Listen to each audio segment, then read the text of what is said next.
दोस्तों एक बार फिर से आप सभी का स्वागत है। हम लेकर आए हैं देश और दुनिया की ऐसी खबरें जिसका सीधा असर आपकी जिंदगी पर पड़ता है, इसलिए वीडियो को अंत तक जरूर देखें। दोस्तों खबरों का सिलसिला शुरू करें उससे पहले जान लेते हैं महामारी के नए अपडेट्स को। अभी तक भारत में संक्रमित मरीजों की संख्या 10,78,757 हो गई है। अगर बात करें हम सक्रिय मरीजों की तो 3,73,663 हो गई है। और अच्छी बात यह है कि 6,77,856 मरीज ठीक होकर घर जा चुके हैं। पर दुख की बात यह है कि 26,838 मरीजों ने दम तोड़ दिया है। इसी के साथ आपको बता दें कि महाराष्ट्र अभी भी सबसे ज्यादा प्रभावित राज्यों में बना हुआ है, जहां पर 3,09,37 मामले हो गए हैं। इसी के साथ तमिलनाडु दूसरे नंबर पर बना हुआ है, जहां पर 1,65,714 मामले हो गए हैं। दिल्ली तीसरे नंबर पर है, जहां पर 1,21,582 मामले हैं। और कर्नाटक अभी भी चौथे नंबर पर है, जहां पर 59,652 मरीज हो गए हैं। और इसी के साथ दोस्तों बढ़ते हैं आज की पहली और बड़ी खबर की तरफ। आज की पहली और बड़ी खबर जो निकल कर आ रही है कि अयोध्या जा सकते हैं पीएम मोदी, 5 अगस्त को राम मंदिर भूमि पूजन में हो सकते हैं शामिल। और दोस्तों आपको बता दें कि प्रधानमंत्री नरेंद्र मोदी 5 अगस्त को अयोध्या में श्री राम मंदिर निर्माण में भूमि पूजन में शामिल हो सकते हैं। सूत्रों के मुताबिक प्रधानमंत्री अयोध्या में भूमि पूजन में हिस्सा लेकर इसे संपन्न करा सकते हैं। इससे पहले अयोध्या में राम मंदिर निर्माण को लेकर राम जन्मभूमि तीर्थ क्षेत्र ट्रस्ट की शनिवार को बैठक हुई। इस बैठक में इस पर चर्चा की गई कि भूमि पूजन की तारीख क्या हो। खबर ये है कि प्रधानमंत्री कार्यालय यानी कि पीएमओ को राम जन्मभूमि तीर्थ क्षेत्र ट्रस्ट की ओर से 3 अगस्त और 5 अगस्त की तारीख भेजी गई है। हालांकि सूत्रों ने कहा है कि प्रधानमंत्री 5 अगस्त को अयोध्या जा सकते हैं, लिहाजा इसी दिन भूमि पूजन का कार्यक्रम संपन्न होने की संभावना है। आपको बता दें कि सूत्रों ने कहा है कि राम मंदिर निर्माण के लिए भूमि पूजन का कार्यक्रम 5 अगस्त को 8 बजे शुरू हो सकता है। प्रधानमंत्री उस दिन 11 से लेकर 1 बजे के बीच अयोध्या पहुँच सकते हैं। पीएमओ के सूत्रों का कहना है कि इसका पूरा प्लान लगभग तैयार कर लिया गया है। दोस्तों आगे बढ़े उससे पहले वीडियो को लाइक और शेयर जरूर कर दें, क्योंकि आपका एक छोटा सा लाइक हमारी मेहनत का फल होता है। और इसी के साथ बढ़ते हैं अगली बड़ी खबर की तरफ। अगली बड़ी खबर जो निकल कर आ रही है कि राहुल का केंद्र पर निशाना, महामारी से दम तोड़ने की बात हो, चीन हो या जीडीपी, बीजेपी ने झूठ को संस्थागत कर दिया। दोस्तों आपको बता दें कि कांग्रेस नेता राहुल गांधी ने आरोप लगाया है कि बीजेपी सरकार महामारी के संक्रमण और इससे दम तोड़ने वाले आंकड़े को लेकर झूठ बोल रही है। राहुल गांधी ने कहा कि महामारी हो, जीडीपी हो या फिर चीनी घुसपैठ, बीजेपी ने झूठ को संस्थागत रूप दे दिया है और राष्ट्रीय महत्व के इन सभी मुद्दों पर झूठ बोल रही है। दोस्तों आपको बता दें कि राहुल गांधी ने कहा कि बीजेपी द्वारा फैलाया गया ये भ्रम जल्दी ही टूटेगा और भारत को इसकी कीमत चुकानी पड़ेगी। दोस्तों आपको बता दें कि राहुल गांधी ने ये ट्वीट वॉशिंगटन पोस्ट की उस रिपोर्ट पर की है जिसमें अखबार ने भारत में महामारी से दम तोड़ने वालों को रहस्यमय बताया है। आपको बता दें कि अखबार ने लिखा है कि भारत में अब तक महामारी केस 10 लाख को पार कर चुके हैं। इसके साथ ही भारत अमेरिका और ब्राजील के साथ उन देशों के क्लब में शामिल हो गया है जहाँ कोई नहीं जाना चाहता। आपको बता दें कि पोस्ट के मुताबिक जब भारत में महामारी पॉजिटिव मरीजों की संख्या 10 लाख हुई तो उस समय यहाँ पर मृतकों का आंकड़ा लगभग 25,000 था, जबकि अमेरिका और ब्राजील में जब 10 लाख मामले हुए तो वहाँ पर मौतों की संख्या 50,000 थी। दोस्तों आपको बता दें कि राहुल गांधी नरेंद्र मोदी सरकार की जीडीपी गणना के तरीकों पर सवाल उठा चुके हैं। राहुल गांधी ने कहा है कि सरकार जीडीपी के आंकड़ों को बढ़ा चढ़ाकर दिखा रही है। और इसी के साथ आपको बता दें कि चीनी घुसपैठ को लेकर भी राहुल गांधी केंद्र सरकार को आड़े हाथों लेते रहे हैं। राहुल गांधी का आरोप है कि नरेंद्र मोदी सरकार चीन के घुसपैठ को स्वीकार नहीं कर रही है। दोस्तों यहाँ पर हम आपसे जानना चाहते हैं कि क्या आप राहुल गांधी से सहमत हैं? अगर सहमत हैं तो कमेंट करके जरूर बताएं। और दोस्तों इसी के साथ बढ़ते हैं अगली बड़ी खबर की तरफ। अगली बड़ी खबर जो निकल कर आ रही है कि इंडियन मेडिकल एसोसिएशन ने कहा कि महामारी से बिगड़े हैं हालात, भारत में शुरू हुआ कम्युनिटी स्प्रेड। दोस्तों आपको बता दें कि हिंदुस्तान में महामारी का कहर लगातार बढ़ता जा रहा है। देश में रोजाना 34,000 से ज्यादा महामारी के नए मरीज सामने आ रहे हैं। अब तक भारत में महामारी के मरीजों की संख्या 10,38,715 से ज्यादा हो चुकी है। इंडियन मेडिकल एसोसिएशन यानी कि IMA का कहना है कि भारत में महामारी का कम्युनिटी स्प्रेड शुरू हो गया है और हालात खराब हो गए हैं। दोस्तों आपको बता दें कि IMA hospital board of India के चेयरमैन डॉक्टर VK मोंगा ने कहा है कि देश में महामारी के मरीजों की संख्या में तेजी से इजाफा हो रहा है, जो कि बेहद ही खतरनाक स्थिति है। आपको बता दें कि उन्होंने कहा कि भारत में हर दिन 30,000 से ज्यादा महामारी के मामले बढ़ रहे हैं। ये वास्तव में देश के लिए बहुत ही खराब स्थिति है और अब ये ग्रामीण इलाकों में भी फैल रहा है, जो बुरा संकेत है और ये एक कम्युनिटी स्प्रेड दिख रहा है। दोस्तों आपको बता दें कि केंद्रीय स्वास्थ्य मंत्रालय लगातार कह रहा है कि अब तक भारत में महामारी का कम्युनिटी स्प्रेड शुरू नहीं हुआ है। केंद्रीय स्वास्थ्य मंत्रालय के इस दावे को कई हेल्थ एक्सपर्ट चैलेंज भी कर चुके हैं और इसके साथ ही महामारी के मरीजों के मामले में भारत अब दुनिया में तीसरे स्थान पर पहुंच चुका है। दोस्तों हम आपसे जानना चाहेंगे कि जिस तरीके से महामारी के आंकड़े लगातार बढ़ते जा रहे हैं, क्या ये कम्युनिटी स्प्रेड है? आप अपनी राय कमेंट करके जरूर बताएं। और दोस्तों इसी के साथ बढ़ते हैं अगली बड़ी खबर की तरफ। अगली बड़ी खबर जो निकल कर आ रही है कि कर्नाटक के दक्षिण कन्नड़ जिले में 7 दिन का लॉकडाउन, आज सुबह सुनसान दिखाई दी सड़कें। दोस्तों आपको बता दें कि कर्नाटक के दक्षिण कन्नड़ जिले में 23 जुलाई तक लगाए गए लॉकडाउन के कारण रविवार की सुबह सड़कें एकदम सुनसान नजर आई। राज्य सरकार ने सप्ताह भर चलने वाले कुल बंद में सुबह 8 से लेकर 11 बजे तक के छूट के घंटे की अनुमति दी थी। कुछ आवश्यक वस्तुओं को बेचने वाले अधिकांश दुकानें आज जिले में बंद देखी गयी। इसके अलावा सड़क पर विभिन्न जंक्शनों पर बैरिकेड्स भी तैनात थे। कर्नाटक में महामारी सूचना पोर्टल के अनुसार राज्य में कुल 59,652 महामारी नए मामले सामने आए, जिनमें कुल 36,631 सक्रिय मामले थे और 21,775 लोग ठीक हो चुके हैं। राज्य में संक्रमण के कारण अब तक 1,240 लोग दम तोड़ चुके हैं। और इसी के साथ दोस्तों बढ़ते हैं अगली बड़ी खबर की तरफ। अगली बड़ी खबर जो निकल कर आ रही है कि ग्रेटर नोएडा वेस्ट के लोगों के लिए गुड न्यूज, 2020 तक मेट्रो का सफर। दोस्तों आपको बता दें कि नोएडा, ग्रेटर नोएडा समेत दिल्ली के लाखों लोगों के लिए बड़ी खबर है। सब कुछ ठीक रहा और एक्वा लाइन स्टेशन का निर्माण कार्य अगले कुछ महीनों के दौरान शुरू हो गया तो नोएडा के ग्रेनो वेस्ट रूट पर चलने वाली एक्वा मेट्रो 2020 तक दौड़ने लगेगी। आपको बता दें कि नोएडा से ग्रेटर नोएडा वेस्ट के रूट पर चलने वाली मेट्रो परियोजना के सिविल वर्क के लिए टेंडर निकाले गए हैं, जिसके लिए 3 कंपनियों ने रुचि दिखाई है। अगले कुछ सप्ताह के दौरान इनकी तकनीकी बिड भी खोली जाएगी और सब कुछ ठीक रहा तो सितंबर से पहले ही कंपनी का चयन कर लिया जाएगा। नोएडा मेट्रो रेल निगम के अधिकारियों की माने तो कंपनी की बिड का तकनीकी परीक्षण होगा और इसके बाद जो किफायती होगा उस कंपनी का चयन कर लिया जाएगा। दोस्तों आपको बता दें कि ये परियोजना मार्च 2022 तक पूरा करने की योजना है। अगर ये योजना समय पर पूरी हो जाती है तो दिल्ली और एनसीआर के लोगों के लिए एक मेट्रो की नई सौगात मिलेगी। इस पूरी खबर पर आप क्या सोचते हैं, कमेंट करके जरूर बताएं। और इसी के साथ दोस्तों बढ़ते हैं अगली बड़ी खबर की तरफ और आपको बताते कि खत्म होगा अब वेटिंग लिस्ट का चक्कर। रेलवे यात्रियों को देगा अब कंफर्म टिकट, तैयार कर लिया गया ये प्लान।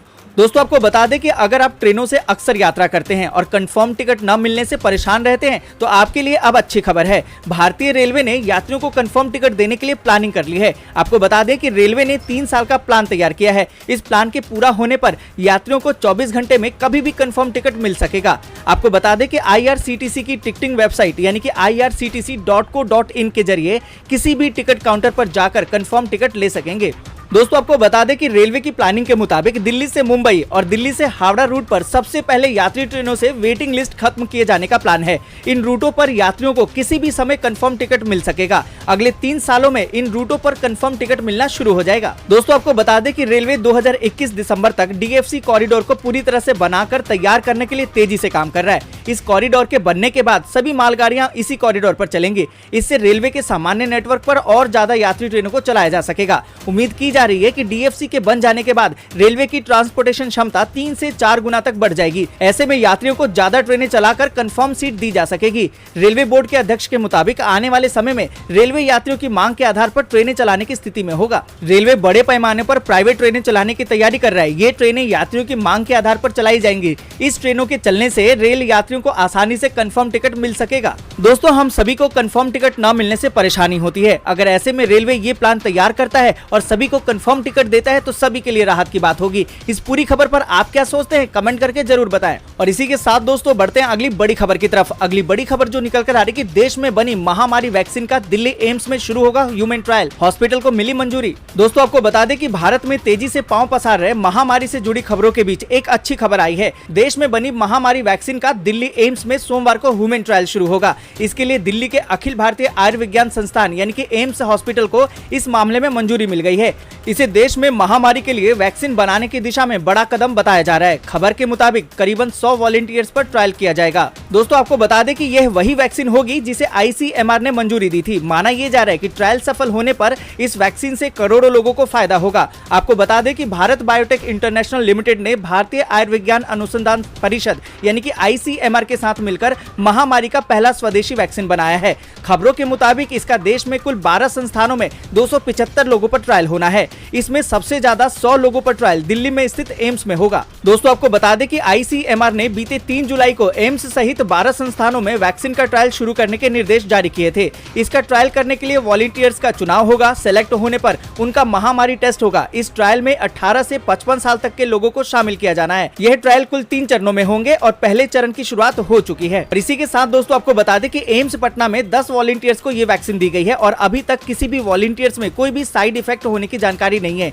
ये खबर वैज्ञानिकों का हौसला बढ़ा रही है। इसके अलावा PGI अस्पताल रोहतक में भी 3 वॉलंटियर्स को वैक्सीन दी गई है और सभी अभी तक ठीक हैं। और इसी के साथ दोस्तों बढ़ते हैं आगे और आपको बताते हैं कि बिना बैंक जाएं ATM से ही निपटाएं जरूरी काम, फ्री में मिल रही हैं ये सेवाएं। दोस्तों आपको बता दें कि देश में लंबे समय से महामारी फैला हुआ है। ऐसे में कई लोग अपने बैंकिंग कामकाज को लेकर काफी परेशान हैं कि वह कैसे करें। लेकिन अब परेशान ना हो, क्योंकि आप एटीएम से भी अपने जरूरी बैंकिंग कामकाज को निपटा सकते हैं। दोस्तों आपको बता दें कि ग्राहक अपने एटीएम से बैंक की एफडी से लेकर टैक्स डिपॉजिट तक के कई काम अब एटीएम से निपटा सकते हैं। दोस्तों आपको बता दें कि ग्राहक अब एटीएम की मदद से अपने बैंक में फिक्स डिपॉजिट कर सकेंगे। एटीएम के मेन मेनू में ओपन फिक्स डिपॉजिट का ऑप्शन सेलेक्ट करके आप इसे शुरू कर सकते हैं। इसमें आपको डिपॉजिट की अवधि, रकम चुनने के बाद कंफर्म करने का ऑप्शन चुनना पड़ेगा। दोस्तों आपको बता दें कि किसी भी प्रीपेड मोबाइल को एटीएम के जरिए रिचार्ज कराया जा सकता है। आप अपने दोस्तों के या रिश्तेदारों के प्रीपेड मोबाइल को एटीएम के जरिए रिचार्ज करा सकते हैं। एटीएम के मोबाइल रिचार्ज ऑप्शन पर क्लिक करना होगा। बाद में आपको यहाँ मोबाइल नंबर डालकर दोबारा कंफर्म करना पड़ेगा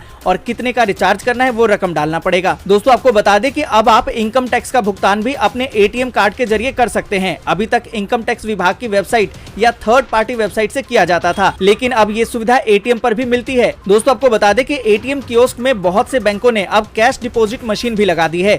एक बार में आप यहाँ 49,900 रुपए जमा करा सकते हैं। इन मशीनों में 2,000, 500, 100 और 50 रुपए के नोट जमा कराए जा सकते हैं। दोस्तों आपको बता दें कि LIC, HDFC लाइफ और SBI लाइफ जैसी बीमा कंपनियों ने बैंक से करार किया है कि जिससे इनके ग्राहक एटीएम के जरिए भी प्रीमियम का भुगतान कर सकते हैं। और इसी के साथ दोस्तों बढ़ते हैं आगे और आपको बताते हैं कि पूर्वी दिल्ली में शुरू हुआ पहला ई चार्जिंग स्टेशन। जानिए गाड़ी की बैटरी चार्ज करने में लगेंगे कितने पैसे। दोस्तों आपको बता दें कि पूर्वी दिल्ली के पटपड़गंज इलाके में इलेक्ट्रिक वाहन चार्जिंग स्टेशन शुरू कर दिया गया है। दिल्ली के उप मुख्यमंत्री मनीष सिसोदिया ने इसका उद्घाटन किया है। ये पूर्वी दिल्ली का पहला सार्वजनिक चार्जिंग ईवी स्टेशन है। इस चार्जिंग स्टेशन पर एक साथ 4 गाड़ियों को 45 से 90 मिनट तक चार्ज किया जा सकता है। इसमें SUV, महिंद्रा, हुंडई, कोना सहित अन्य हैवी ड्यूटी वाहनों की चार्जिंग हो सकती है। दोस्तों आपको बता दें कि इस मौके पर उप मुख्यमंत्री ने कहा कि इलेक्ट्रिक वाहन ही हमारा भविष्य है। प्रदूषण मुक्त दिल्ली बनाने के लिए ये बड़ा कदम होगा। अभी इलेक्ट्रिक वाहन खरीदने वालों को चार्जिंग में दिक्कत आती थी। इस स्टेशन से ये समस्या दूर होगी। जिस तरह हर जगह पेट्रोल पंप दिखते थे, उसी तरह अब आने वाले समय में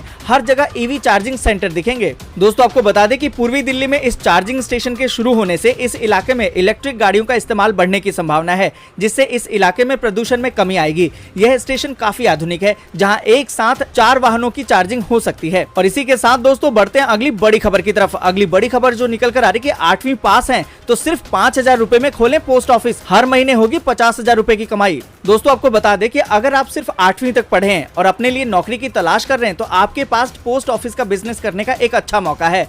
पोस्ट ऑफिस के साथ मिलकर बिजनेस करने में आपको हर महीने लगभग 50,000 रुपए तक की कमाई होगी। दोस्तों आपको बता दें कि इंडिया पोस्ट आपके लिए फ्रेंचाइजी स्कीम लेकर आया है। इस स्कीम में आप पोस्ट ऑफिस के साथ जुड़कर बिजनेस शुरू कर सकते हैं। अगर आप पोस्ट ऑफिस की फ्रेंचाइजी लेते हैं तो आपको हर महीने लगभग 50,000 रुपए तक की कमाई होगी। आप इसको शहर, गाँव और कस्बों में कहीं भी खोल सकते हैं। वहीं पोस्ट ऑफिस खोलने के लिए आपको 5,000 रुपए की सिक्योरिटी फीस देनी होगी। दोस्तों आपको बता दें कि फ्रेंचाइजी लेने वाले व्यक्ति की आयु 18 साल से ज्यादा होनी चाहिए और 8वीं पास होना चाहिए। इसके अलावा कोई भी भारतीय व्यक्ति पोस्ट ऑफिस की फ्रेंचाइजी ले सकता है।